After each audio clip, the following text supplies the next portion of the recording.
மருந்து போட்டு விடுமா, உமா கொடுத்துரு. மருந்து எச்சு தொட்டு போடணுமாம்மா. சரியாயிட்டா? என்னம்மா எதில் அடிபட்டுமா? எதில் அடிபட்டுமா பிள்ளைக்கு?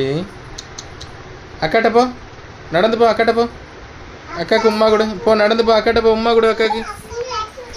நான் அக்கா தேய்ச்சி விடுவாப்பா. ஏம்மா அக்காட்ட போகிறது பாரு. கெட்டி பிடிச்சி உமா கொடு. ஷேன் உமா கொடுத்துரு. உமா அக்காவுக்கு நீ உமா கொடு. ஷேன் நீ இருக்கியே ஒன்றுக்கு ஆகமாட்டா நீ. அக்காவுக்கு உமா கொடுத்துட்டு வாப்பா. செவிட்ட பேத்துருவேன் எலிப்பிள்ளி. இப்போ அக்காவுக்கு உமா கொடு. இங்கே தான் இருக்கா அக்கா. அப்பா